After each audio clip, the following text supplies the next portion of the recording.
ಮತ್ತಷ್ಟು ಅಪ್ಡೇಟ್ ಕೋರ್ಟ್ನ ಅಂಗಳದಿಂದ ಬರ್ತಾ ಇರೋದ್ರ ಕಡೆ ಗಮನ ಕೊಡೋಣ.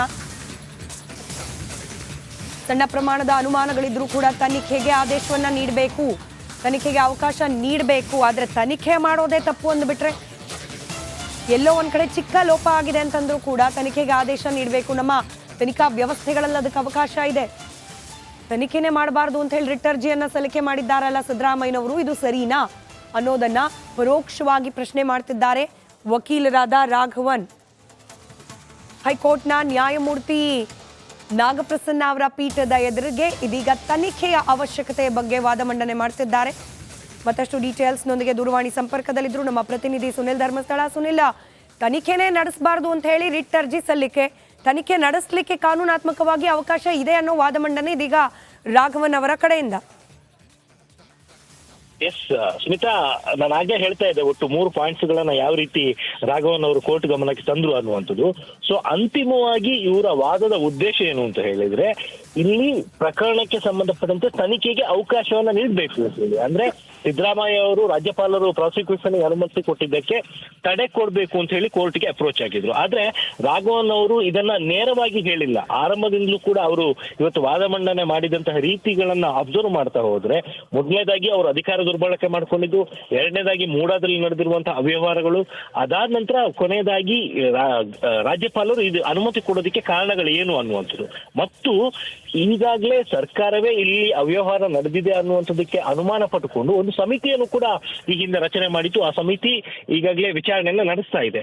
ಮತ್ತು ಅಂತಿಮವಾಗಿ ಅವರು ಈಗ ಮೆನ್ಷನ್ ಮಾಡ್ತಾ ಇರುವಂಥದ್ದು ಅಂತ ಹೇಳಿದ್ರೆ, ಯಾವುದೇ ಒಂದು ಕೇಸ್ನಲ್ಲಿ ಸಣ್ಣ ಪ್ರಮಾಣದಲ್ಲಿ ಅನುಮಾನಗಳಿದ್ರು ಕೂಡ ಅದನ್ನ ತನಿಖೆಗೆ ಅವಕಾಶವನ್ನ ಕೊಡಬೇಕು ಅಂತ ಹೇಳಿ. ಸೊ ಒಟ್ಟಾರೆಯಾಗಿ ಈ ತನಿಖೆಯನ್ನ ಮಾಡಿಸ್ಬೇಕು ಅನ್ನುವಂಥದ್ದನ್ನ ಡೈರೆಕ್ಟ್ ಆಗಿ ಹೇಳೋದಕ್ಕಿಂತ ಮೊದಲು ಅದಕ್ಕೆ ಸಂಬಂಧಪಟ್ಟಂತಹ ಸಾಕಷ್ಟು ಸಾಕ್ಷ್ಯಾಧಾರಗಳು ಮತ್ತು ಆ ತನಿಖೆಗೆ ಪೂರಕ ಕಾರಣಗಳು ಏನೇನು ಅನ್ನುವಂಥದ್ದನ್ನು ಕೂಡ ಮೆನ್ಷನ್ ಮಾಡ್ಬಿಟ್ಟು ಈಗ ಈ ತನಿಖೆಗೆ ಅವಕಾಶವನ್ನ ನೀಡಬೇಕು ಅನ್ನುವಂಥದ್ದನ್ನ ಕೇಳ್ತಿರುವಂಥದ್ದು. ಬಹುಶಃ ಕೋರ್ಟ್ ಈ ಹಿಂದೆ ಸಿದ್ದರಾಮಯ್ಯ ಪರ ವಕೀಲರು ಮಂಡಿಸಿರುವಂತಹ ವಾದ ಇರ್ಬೋದು, ಅಥವಾ ರಾಜ್ಯಪಾಲರ ಪರ ಮಂಡನೆ ಆದಂತಹ ವಾದ ಇರ್ಬೋದು, ಅಥವಾ ಟಿ.ಜೆ. ಅಬ್ರಹಾಂ ಪರ ಮಂಡನೆ ಆದಂತಹ ವಾದ ಇರ್ಬೋದು, ಅದೆಲ್ಲದಕ್ಕಿಂತಲೂ ಕೂಡ ಇವತ್ತು ರಾಘವನ್ ಅವರು ಮಂಡಿಸಿದಂತಹ ವಾದದ ವೈಖರಿ ತುಂಬಾನೇ ವಿಭಿನ್ನವಾಗಿತ್ತು ಅಂತ ಹೇಳ್ಬೋದು ಸ್ಮಿತಾ. ರೈಟ್ ಸುನಿಲ್, ಮತ್ತಷ್ಟು ಮಾಹಿತಿಗಾಗಿ ಮತ್ತೆ ಸಂಪರ್ಕ ಮಾಡ್ತೀವಿ. ಕೋರ್ಟ್ನಲ್ಲಿ ನಡೀತಿರುವ ಬೆಳವಣಿಗೆಗಳ ವಾದ ಮಂಡನೆಯ ಒಂದೊಂದು ಅಂಶವನ್ನ ಕೂಡ ನಿಮ್ಮ ಮುಂದೆ ಇಡ್ತಾ ಇದ್ದೀವಿ.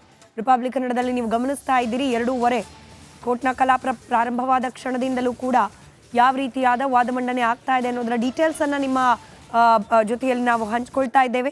ಸುಪ್ರೀಂ ಕೋರ್ಟ್ನ ನಾವಾಮ್ರಿಯ ತೀರ್ಪನ್ನ ಉಲ್ಲೇಖ ಮಾಡಿದ್ದಾರೆ ರಾಘವನ್ ಅವರು. ಇದರ ಜೊತೆಗೆ ಮತ್ತಷ್ಟು ಬ್ರೇಕಿಂಗ್ ಅಪ್ಡೇಟ್ ಕಡೆ ಗಮನ ಕೊಡೋಣ. ಯಾವಾಗ ಸ್ಯಾಂಕ್ಷನ್ ತನ್ನ ಮೌಲ್ಯವನ್ನ ಕಳೆದುಕೊಳ್ಳುತ್ತೆ, ಸ್ಯಾಂಕ್ಷನ್ ಮೌಲ್ಯದ ಬಗ್ಗೆ ಇರುವ ಕೆಲ ಹಳೆಯ ತೀರ್ಪುಗಳನ್ನ ಉಲ್ಲೇಖಿಸಿದ್ದಾರೆ ರಾಘವನ್ ಅವರು. ರಾಜ್ಯಪಾಲರು ತನಿಖೆಗೆ ನೀಡುವ ಅನುಮತಿ, ಆ ಅನುಮತಿಗಳು ಮೌಲ್ಯವನ್ನ ಯಾವಾಗ ಕಳ್ಕೊಳ್ಳುತ್ತೆ ಅನ್ನೋದರ ಬಗ್ಗೆ ಕೆಲವೊಂದಷ್ಟು ಹಳೆಯ ತೀರ್ಪುಗಳನ್ನ ಉಲ್ಲೇಖ ಮಾಡಿ ವಿಚಾರವನ್ನ ಮಂಡಿಸ್ತಾ ಇದ್ದಾರೆ. ಇದಕ್ಕಿಂತ ಕೆಲ ಕ್ಷಣಗಳ ಹಿಂದೆ ಈ ಸ್ಯಾಂಕ್ಷನ್ಗೂ ಅಪ್ರೂವಲ್ಗೂ ಇರುವ ವ್ಯತ್ಯಾಸದ ಬಗ್ಗೆ ಒಂದಷ್ಟು ಮಾಹಿತಿಯನ್ನು ಹಂಚಿಕೊಳ್ತಾ ಇದ್ರು.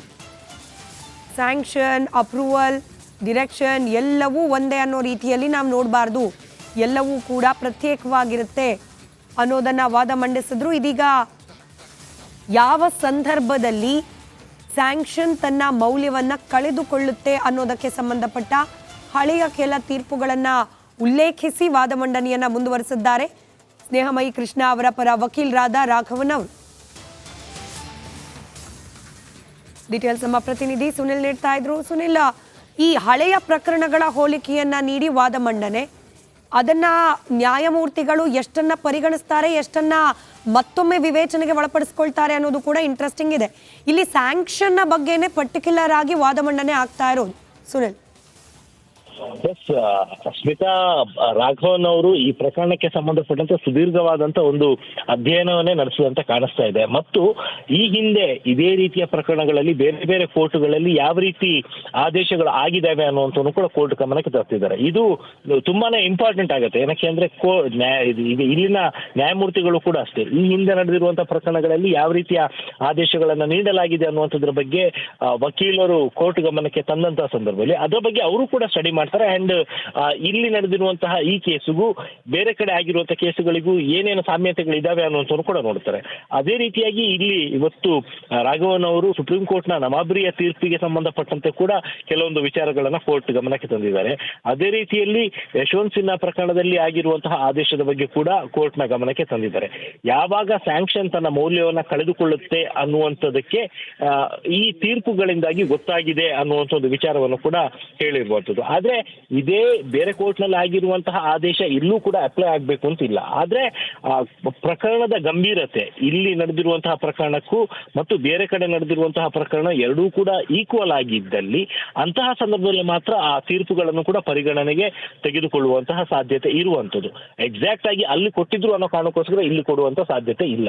ಹಾಗಾಗಿ ಈ ಇವತ್ತಿನ ಈ ವಾದ ಮಂಡನೆಯನ್ನ ಅಬ್ಸರ್ವ್ ಮಾಡ್ತಾ ಹೋದ್ರೆ ಇವತ್ತೇ ನ್ಯಾಯಮೂರ್ತಿಗಳು ಈ ಪ್ರಕರಣಕ್ಕೆ ಸಂಬಂಧಪಟ್ಟಂತೆ ಅಂತಿಮ ಆದೇಶವನ್ನು ಕೊಡುವಂತ ಸಾಧ್ಯತೆ ತೀರಾ ಕಡಿಮೆ ಆಗಿದೆ. ಇದು ಮುಂದೂಡುವಂತಹ ಸಾಧ್ಯತೆ ಹೆಚ್ಚಾಗಿ ಕಂಡು ಬರ್ತಾ ಇರುವಂತದ್ದು. ಸ್ಮಿತಾ. ರೈಟ್ ಸುನಿಲ್, ಸಂಪರ್ಕದಲ್ಲಿರಿ, ಮತ್ತಷ್ಟು ಅಪ್ಡೇಟ್ಸ್ ಲಭ್ಯವಾಗ್ತಾ ಇದೆ. ತಹಶೀಲ್ದಾರ್ ನೀಡಿರುವ ಸ್ಯಾಂಕ್ಷನ್ ಅಲ್ಲ, ಹೀಗಾಗಿ ಯಶವಂತ್ ಸಿನ್ಹಾ ತೀರ್ಪು ಇಲ್ಲಿ ಹೋಲಿಕೆಗೆ ಬರೋದಿಲ್ಲ.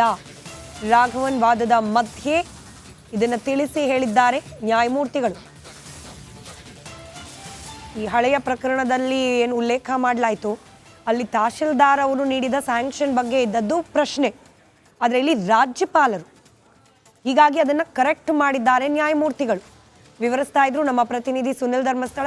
ಸುನಿಲ್, ಈಗ ತಮ್ಮ ರೆಫರೆನ್ಸ್ಗೆ ವಕೀಲರು ಒಂದಷ್ಟು ಹಳೆಯ ಪ್ರಕರಣಗಳನ್ನು ಹೇಳೋದು ಸಹಜ, ಆದರೆ ಅದರ ಕರೆಕ್ಷನ್ ಕೂಡ, ಅಂದರೆ ಯಾವ ರೀತಿಯಾದ ಪ್ರಕರಣಗಳು ಹೋಲಿಕೆ ಆಗಬಹುದು ಈ ಮೂಢ ಪ್ರಕರಣಕ್ಕೆ, ಯಾವುದಾಗಲ್ಲ ಅನ್ನೋದನ್ನ ನ್ಯಾಯಮೂರ್ತಿಗಳು ನಾವು ಡೇ 1 ಇಂದ ಗಮನಿಸ್ತಾ ಇದ್ದೀವಿ. ಬಹಳ ಅಕ್ಯುರೇಟ್ ಆಗಿ ಅಲ್ಲಲ್ಲೇ ಕರೆಕ್ಟ್ ಮಾಡ್ತಾ ಹೋಗ್ತಾ ಇದ್ದಾರೆ. ಈಗ ಆದ ಹಾಗೇನೆ. Yes, exactly. ಈಗಲೂ ಕೂಡ ಅಷ್ಟೇ ರಾಘವನ್ ಅವರು ಈ ಯಶವಂತ್ ಸಿನ್ಹಾ ಪ್ರಕರಣದ ಬಗ್ಗೆ ಉಲ್ಲೇಖ ಮಾಡಿದಂತಹ ಟೈಮ್ನಲ್ಲೂ ಕೂಡ ಅಷ್ಟೇ ಅಲ್ಲಿ ಕೋರ್ಟ್ ಕೊಟ್ಟಿರುವಂತಹ ತೀರ್ಪು ಇಲ್ಲಿ ಅಪ್ಲೈ ಆಗಲ್ಲ ಅಂತ ಹೇಳ್ಬಿಟ್ಟು ನ್ಯಾಯಮೂರ್ತಿಗಳು ತುಂಬಾನೇ ಸ್ಪಷ್ಟವಾಗಿ ಆನ್ ದಿ ಸ್ಪಾಟ್ ಅಲ್ಲೇ ಹೇಳಿದ್ದಾರೆ. ಅಂಡ್ ಈ ಪ್ರಾಸಿಕ್ಯೂಷನ್ಗೆ ಅನುಮತಿ ನೀಡುವಂತಹ ವಿಚಾರದಲ್ಲೂ ಕೂಡ ಅಷ್ಟೇ ಇದು ಯಾರೋ ತಹಶೀಲ್ದಾರ್ ನೀಡಿರುವಂತಹ ಒಂದು ಸ್ಯಾಂಕ್ಷನ್ ಅಲ್ಲ. ಯಾಕಂತ ಹೇಳಿದ್ರೆ ಗವರ್ನರ್ ಒಂದು ಪ್ರಕರಣಕ್ಕೆ ಸಂಬಂಧಪಟ್ಟಂತೆ ಪ್ರಾಸಿಕ್ಯೂಷನ್ಗೆ ಅನುಮತಿ ನೀಡಿದ್ದಾರೆ ಅಂತ ಹೇಳಿದ್ರೆ ಅದು ತುಂಬಾನೇ ಮಹತ್ವವನ್ನು ಪಡೆದುಕೊಳ್ಳುತ್ತೆ ಮತ್ತು ಏಕಾಏಕಿ ಅವರು ಆ ರೀತಿ ಕೊಡೋದಕ್ಕೂ ಕೂಡ ಸಾಧ್ಯ ಆಗಲ್ಲ. ಗವರ್ನರ್ ಸ್ಥಾನದಲ್ಲಿರುವಂತಹ ವ್ಯಕ್ತಿ ಆ ಪ್ರಕರಣದ ಬಗ್ಗೆ ಸಂಪೂರ್ಣವಾಗಿ ಅಧ್ಯಯನವನ್ನ ಮಾಡಿರ್ತಾರೆ, ಅದಕ್ಕೆ ಸಂಬಂಧಪಟ್ಟಂತಹ ದಾಖಲೆಗಳನ್ನು ಕೂಡ ನೋಡಿರ್ತಾರೆ. ಎಲ್ಲವೂ ಆದ ಬಳಿಕವೇ ಆ ಗವರ್ನರ್ ಸ್ಥಾನದಲ್ಲಿರುವಂತಹ ವ್ಯಕ್ತಿ ಈ ಒಂದು ಪ್ರಾಸಿಕ್ಯೂಷನ್ಗೆ ಅನುಮತಿ ಕೊಡೋದಕ್ಕೆ ಸಾಧ್ಯ ಆಗುವಂಥದ್ದು. ಹಾಗಾಗಿಯೇ ಈಗ ಪ್ರಾಸಿಕ್ಯೂಷನ್ಗೆ ಅನುಮತಿ ಕೊಟ್ಟಿದ್ದಾನೆ ಏಕಾಏಕಿ ರದ್ದು ಮಾಡುವಂಥದ್ದಕ್ಕಾಗ್ಲಿ ಅಥವಾ ಸ್ಟೇ ಕೊಡುವಂಥದ್ದಕ್ಕಾಗ್ಲಿ ಅಷ್ಟು ಬೇಗವಾಗಿ ಆಗತ್ತೆ ಅನ್ನುವಂಥದ್ದು ಅನಿಸ್ತಾ ಇಲ್ಲ. ಯಾಕೆಂತ ಹೇಳಿದ್ರೆ ಕೆಲವೊಂದು ಪ್ರಕರಣಗಳಿಗೆ ಸಂಬಂಧಪಟ್ಟಂತೆ ಕೆಲವೊಂದು ವಾದ ಮಂಡನೆಯನ್ನು ನೋಡುವಂತ ಟೈಮ್ನಲ್ಲಿ ಎಲ್ಲೋ ಒಂದು ಕಡೆಯಲ್ಲಿ ಏಕಪಕ್ಷೀಯವಾಗಿ ಸಾಗ್ತಾ ಇದೆ ಅಂತಲೂ ಕೂಡ ನಮಗೆ ಎಷ್ಟೋ ಸಲ ಅನ್ಸುತ್ತೆ. ಆದ್ರೆ ಇಲ್ಲಿ ಕಳೆದ 3-4 ಸೆಷನ್ಗಳಲ್ಲಿ ನಡೀತಾ ಇರುವಂತಹ ವಾದ ಮಂಡನೆಗಳು ಮತ್ತು ಅದಕ್ಕೆ ನ್ಯಾಯಮೂರ್ತಿಗಳು ನೀಡ್ತಾ ಇರುವಂತಹ ಉತ್ತರಗಳು ಇವೆಲ್ಲವನ್ನು ಕೂಡ ನೋಡ್ತಾ ಹೋದ್ರೆ ಇದು ಮತ್ತಷ್ಟು ಸುದೀರ್ಘವಾಗಿ ಮುಂದುವರಿಯುವಂತ ಸಾಧ್ಯತೆ ಇದೆ ಅಂತ ಕಂಡು ಬರ್ತಾ ಇದೆ. ಒಂದು ಹಂತದ ವಾದ ಮಂಡನೆ ಮುಕ್ತಾಯ ಆಗ್ತಾ ಇದ್ದಂಗೆ ಮತ್ತೊಂದು ಹೊಸ ಆಯಾಮಗಳು ಕೂಡ ಈ ಕೇಸ್ನಲ್ಲಿ ಬರ್ತಾ ಇರುವಂತದ್ದು. ಈಗ ಸುನಿಲ್ ಬೇಸಿಕ್ ಅನುಮಾನ ಏನಂತಂದ್ರೆ ಈಗ ಆಲ್ರೆಡಿ ಮಣಿಂದರ್ ಸಿಂಗ್ ಅವರು ಸ್ನೇಹಮಯಿ ಕೃಷ್ಣ ಪರವಾಗಿ ವಾದ ಮಂಡಿಸಿದ್ರು. ಅಡಿಷನಲ್ ಆಗಿ ಈಗ ರಾಘವನ್ ಅವರು ವಾದ ಮಂಡನೆ ಮಾಡ್ತಿದ್ರು ಕೂಡ ಅವ್ರಿಗೂ ಸುದೀರ್ಘವಾಗಿ ವಾದ ಮಂಡನೆಗೆ ಅವಕಾಶ ಸಿಗುತ್ತಾ? ಇದು ಅಂದ್ರೆ ಸಾಮಾನ್ಯವಾಗಿ ಈ ಪ್ರಕರಣವನ್ನ ಗಮನಿಸ್ತಿರುವ ಜನರಿಗೆ ಬರೋ ಅನುಮಾನ. ಖಂಡಿತವಾಗಿಯೂ ವಾದ ಮಂಡನೆಗೆ ಅವಕಾಶ ಸಿಗತ್ತೆ ಅಂತಲೇ ಅನಿಸ್ತಾ ಇದೆ. ಯಾಕೆಂತ ಹೇಳಿದ್ರೆ ಇಲ್ಲಿ ಕೋರ್ಟ್ ಕೂಡ ಅಷ್ಟೇ ಎಲ್ಲಾ ಆಯಾಮಗಳನ್ನು ಕೂಡ ನೋಡ್ತಾ ಇದೆ. ನಾಳೆ ದಿನ ಯಾವುದೇ ಕಾರಣಕ್ಕೂ ಕೂಡ ಕೋರ್ಟ್ ಮೇಲೆ ಕೂಡ ಈ ಎಲ್ಲೋ ಒಂದು ಕಡೆ ತಪ್ಪಾಗಿದೆ ಅಂತ ಆಗಲಿ ಅಥವಾ ಲ್ಯಾಪ್ಸಸ್ ಆಗಿದೆ ಅಂತ ಆಗಲಿ ಬರುವಂತಹ ಸಾಧ್ಯತೆಗಳು ಕೂಡ ಇರಬಾರ್ದು. ಸೊ ಅದೇ ಒಂದು ಕಾರಣಕ್ಕೋಸ್ಕರ ನ್ಯಾಯಮೂರ್ತಿಗಳು ಕೂಡ ಈ ಪ್ರಕರಣಕ್ಕೆ ಸಂಬಂಧಪಟ್ಟಂತೆ ಎಲ್ಲಾ ವಾದವನ್ನು ಕೂಡ ತುಂಬಾನೇ ತಾಳ್ಮೆಯಿಂದಲೇ ಆಲಿಸ್ತಾ ಇದ್ದಾರೆ. ಕೇವಲ ವಾದ ಮಂಡನೆಯನ್ನ ಆಲಿಸುವಂಥದ್ದು ಮಾತ್ರ ಅಲ್ಲ, ಅದಕ್ಕೆ ಸಂಬಂಧಪಟ್ಟಂತ ಸಾಕ್ಷ್ಯಾಧಾರಗಳು ಕೂಡ ಬೇಕಾಗುತ್ತೆ. ಈಗ ಯಾರ್ಯಾರು ದೂರುದಾರರ ಪರವಾಗಿ ವಾದ ಮಂಡನೆಯನ್ನ ಮಾಡಿದ್ದಾರೆ ಅವರೆಲ್ಲರೂ ಕೂಡ ಇದಕ್ಕೆ ಸಂಬಂಧಪಟ್ಟಂತ ಹಲವಾರು ಸಾಕ್ಷ್ಯಗಳನ್ನ ಕೋರ್ಟ್ ಮುಂದೆ ಇಟ್ಟಿದ್ದಾರೆ. ಈಗ ಮೂಡಾಗೆ ಸಂಬಂಧಪಟ್ಟಂತೆ ದಾಖಲೆ ರೂಪದಲ್ಲಿ ಹಲವಾರು ವಿಚಾರಗಳು ಇರೋದ್ರಿಂದಾಗಿ ಅದನ್ನ ಸ್ಟಡಿ ಮಾಡೋದಕ್ಕೂ ಕೂಡ ಟೈಮ್ ಕೂಡ ಬೇಕಾಗುತ್ತೆ. ಸದ್ಯದ ಪರಿಸ್ಥಿತಿಯಲ್ಲಿ ಇದೆಲ್ಲವನ್ನು ಕೂಡ ನೋಡ್ತಾ ಹೋದ್ರೆ ಈ ವಾದ ಮಂಡನೆಗೆ ಕಂಪ್ಲೀಟ್ ಆದಂತ ಅವಕಾಶ ಸಿಗುತ್ತೆ. ಆದ್ರೆ ಅಂತಿಮವಾದಂತಹ ಆದೇಶವನ್ನು ಹೊರಡಿಸೋದಕ್ಕೆ ಇನ್ನಷ್ಟು ಟೈಮ್ ಬೇಕಾಗತ್ತೆ ಅಂತ ಅನಿಸ್ತಾ ಇದೆ. ಸ್ಮಿತಾ. ರೈಟ್, ಧನ್ಯವಾದ ಸುನಿಲ್ ಮಾಹಿತಿಗಾಗಿ.